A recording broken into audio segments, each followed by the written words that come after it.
Hi, Tom Fazzard from Wisconsin. And going through my collection of books recently, pulled out another one to dive into and learn from. It turns out it's a fascinating book. Partway into it, and I want to share with you some of the concepts that I came away with. This one happens to be 1001 Ways to Take the Initiative at Work by Bob Nelson. This is a 1999 edition, or could be newer ones out there. And I'm sure the material is just as applicable. You know, you talk about taking initiative. And the thing to come away with or to think about is that it doesn't have to be a big idea. And you don't have to be a big person. Indeed, even in the first section, these several dozen examples that they give, they're you might call common people. Little guy or gal, either on the factory floor or maybe in the office, thinking up an idea. It often starts with this concept of, hey, can't we do something, do this process better? Then taking the initiative, doing a little research, calculating and that, putting together a proposal, presenting that to management. And yes, having the courage to do so. As we see in the book here, time and time again, management looks at that idea and says, that's a great idea.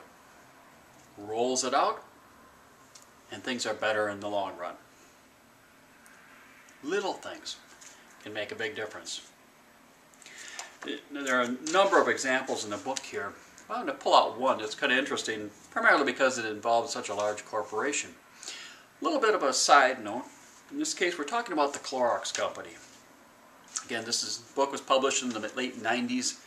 They talk about back then it was about a $2.7 billion firm. But it wasn't always that way. You know, in the early days they struggled, the investors and the original principals struggled even to make payroll and to pay their bills. And one day, Anne Murray, who was wife of one of the original investors and a co-proprietor in their store, hit upon an idea. She thought, why not, trying to promote the bleach, why not give away samples? The company provided was a diluted version, so she put together little samples, offered them out, and very quickly she was getting inquiries from around the country, as far away as Canada.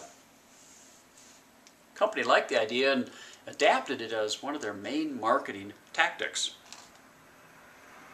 The product soon became, this again is the bleach, the product soon became popular as a laundry aid and disinfectant. And the Clorox Company, which had been on the verge of bankruptcy, quickly became a huge success.